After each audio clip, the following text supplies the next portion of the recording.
It begins at a campsite where the couple had been staying.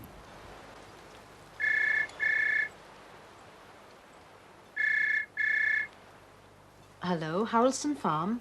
Hello, is that Miss Davis? Yes. It's Tim Dixon here. I'm concerned about my parents. They were due back this weekend, and in fact they were due back at work today, but they haven't turned up yet. Are they still at the campsite? Well, the tent's still here, and your father's car, but I haven't seen them for a few days. Something's not right here. They wouldn't just leave the car in the tent. I think you'd better ring the police. Could you contact me after you've done that?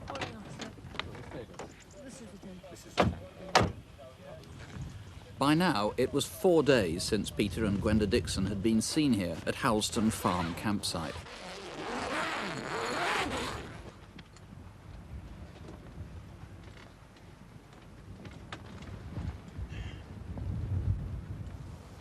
The Dixons' holiday had begun 2 weeks earlier, on Monday, June the 19th, when they arrived here from their home in Oxfordshire.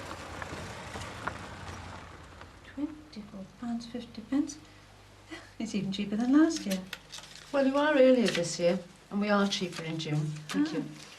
We'll probably stay a second week if the weather holds. It was so good this year, we decided to come away before it changed. Well, if you decide to stay, you can settle before you leave. I hope it stays fine for you. They'd been visiting this site for 16 years, and so they knew the area well. Both Peter and Gwenda Dixon were very fit. They enjoyed walking and loved the Pembrokeshire countryside. They'd been happily married for 27 years and had 2 children. One of them, their son Tim, joined them on holiday for a couple of days. And a jumper and a life jacket when you want it. CQ, CQ, CQ, Golf Whiskey Zero, Hotel Foxtrot, Quebec Mobile, Golf Whiskey Peter Zero, was a keen Hotel radio ham Foxtrot, and often Quebec spent hours on end contacting other enthusiasts. If you heard his call sign or if you spoke to him by radio at the end of June, please call us now. Foxtrot, Quebec Mobile, Golf Whiskey Zero, Hotel Foxtrot, Quebec Mobile. Does anybody read? The village of Marlows is about 5 miles from the campsite. It's the day before the Dixons' disappearance. At about 9 a.m, 2 men were noticed walking away from the post office. Later, the same witness saw the same 2 men about 2 miles from the campsite at St Bride's Crossroads. Do you know who they were? The Dixons were also in Marlows that morning. They asked a farmer if they could drive across his land towards Dale Airfield. Yes, this is for the radio telephone, and these 2 are for my radio receivers. You get quite good range from high spots, like the airfield. Oh, yes. Is that why you're going up there now? No, as a matter of fact, I'm going to see a friend I contacted on the radio. Turns out he's holidaying in the area, too. Thanks. Dale Airfield is abandoned, an old wartime base perched above the sea, but popular with tourists because of its cliff-top views. Did you see the Dixons here that morning? Did you meet them? Or did you hear Peter Dixon transmitting on his radio?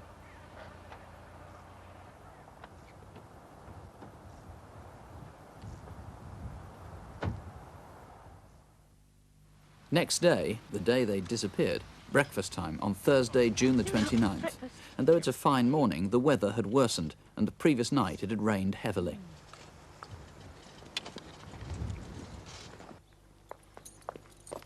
About a quarter of a mile from the campsite at Hasgard, Susan Beddoes was taking her children to school. 2 cyclists caught her attention.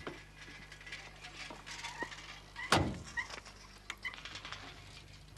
we go Tolbenny way or the Havens? Tolbenny. It seemed they were heading towards the coastal path via the village of Tolbenny.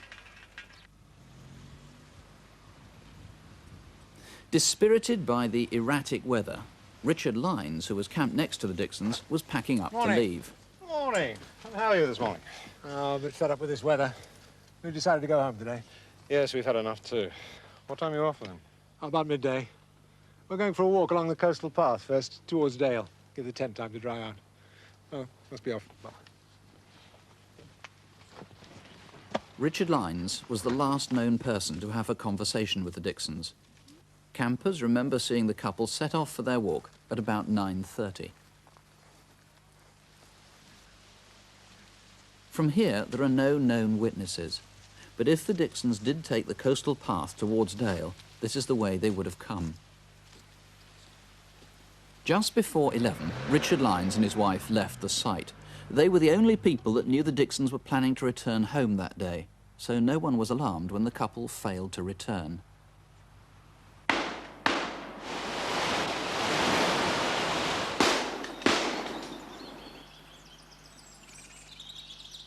Shots were heard at about 11 o'clock, but in a farming area like this, gunshots are not unusual.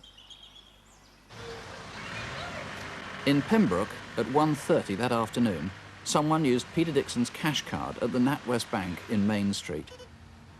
Whoever it was knew the correct PIN number, but was not familiar with a cash dispenser.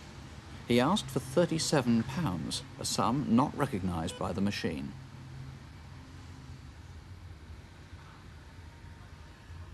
Almost immediately, he corrected his mistake and withdrew £10.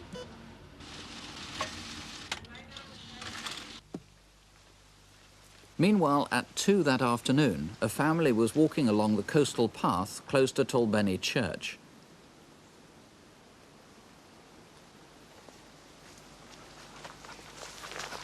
They remembered the man because his behaviour was so peculiar.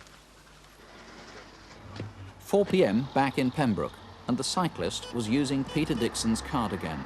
This time he withdrew £100. A few doors down from the bank is the John Bull store. Someone spent £40 here on a new pair of walking shoes. It's 3 o'clock the next day, Friday the 30th of June, in King Street, Carmarthen. A different man was seen in the vicinity at about the time that Peter Dixon's cash card was used again. There was a blue Ford Sierra parked close by.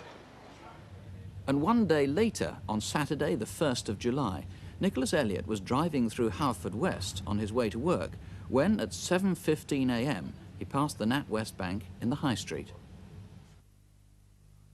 From this sighting, police made this artist's impression.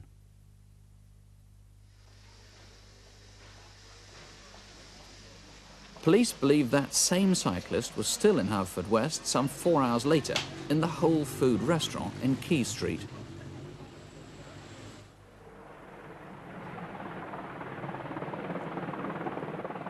For 2 days, the RAF, police, coastguards and National Park wardens searched along the coastal footpath, suspecting that the Dixons had fallen from a cliff. What they found was worse than they had feared. Just after 3 p.m. on Wednesday the 5th of July, a police dog discovered their bodies at the edge of the cliff top, carefully hidden by branches. Gwenda and Peter Dixon had been killed with a 12-bore shotgun.